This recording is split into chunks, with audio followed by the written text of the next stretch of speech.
let me ask you something. How long does it really take your team to pull together that end-of-day report or, that monthly summary for the building owner? If you're thinking way too long, then what if I told you there's a way to get all of that time back, starting right now? Okay, let's just start with a number. 4.5. This isn't just a random number. According to a bunch of industry studies, this is the average number of hours that every single staff member in facilities management wastes on manual reporting every week. That's not time spent fixing things, it's time spent on paperwork. And this really gets to the heart of it. It's like you're living in two totally different worlds. On one side, you've got the old manual world. It's a massive time drain, it's full of human errors, and the info is basically out of date the second it's written down. But then you've got the automated world. Instant, spot-on accurate, and giving you a live, real-time view of everything.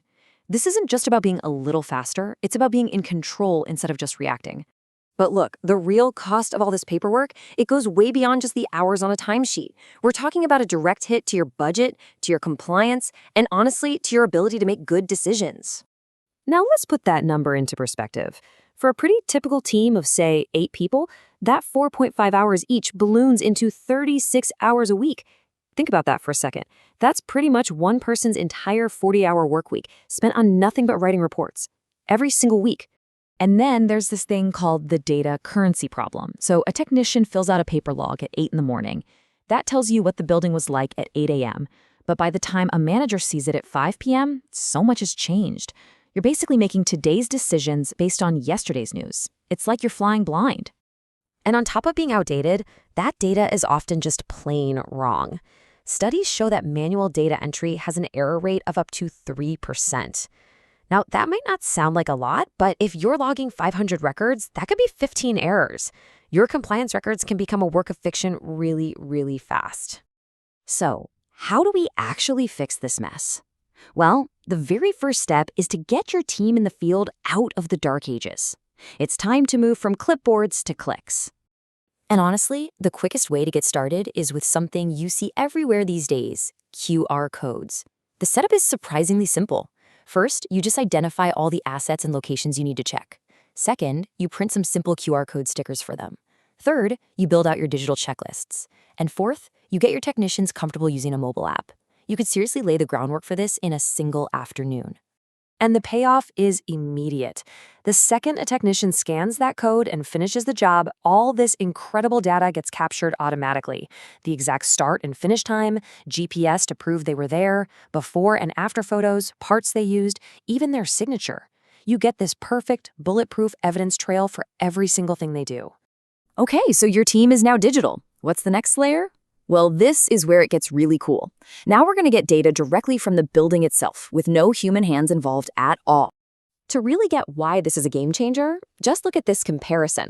A manual temperature check in a mechanical room, maybe that happens twice a day, so you get 2 data points. An IoT sensor in that same room, it can give you a reading every single minute. That's 1,440 data points a day. You're not just spot checking anymore, you're continuously monitoring the health of your building. So for example, you could have sensors in your server rooms that send an alert before they overheat, or water leak detectors that could prevent a total catastrophe. You can even put vibration sensors on pumps to tell you when they need maintenance before they break down. It's all about stopping problems before they even start. Now, here's a little secret weapon that most facilities teams don't even realize they have. That system you use to control the building's heating and lighting, your building management system, or BMS, it can probably do this for you right now. Most of them have a built-in report scheduler. You can just tell it to email you a report on energy consumption every single morning. Zero extra cost. It's already there. So now you've got data streaming in from your team and data streaming in from your building. The final and most critical step is to bring it all together. Because raw data is just noise. What you really need is insight. Which, of course, brings us to the obvious question, right? You've got all these new data streams from QR codes, from sensors, from your BMS. Where does all this stuff actually go? It all flows right here into a single, easy-to-read dashboard. And the key thing to remember is you're not trying to track a million things. You're just tracking the stuff that matters. These are the KPIs, the key performance indicators that building owners and stakeholders actually want to see. This is how you turn all that data into smart decisions. And this is the final payoff. This is the home run. You set the system up one time to pull the data, pop it into a clean report, and just email it out on a schedule. Your Monday morning summary, it sends itself. No more late nights trying to make a spreadsheet look pretty. The manual reporting nightmare is finally over. So that's the whole system, from start to finish. Let's just boil it all down into a super simple, actionable blueprint that you can take with you. It really just comes down to these three things. Step 1, digitize your team with mobile apps and QR codes. Step 2, listen to your building by tapping into those automated data streams. And step 3, create that single dashboard to pull it all together and automate your reporting. That's it. And that brings us right back to where we started. Remember those 36 hours a week that a team of 8 was losing to paperwork? The real question I want to leave you with is this. Once you get that time back, what amazing things could your team achieve with it?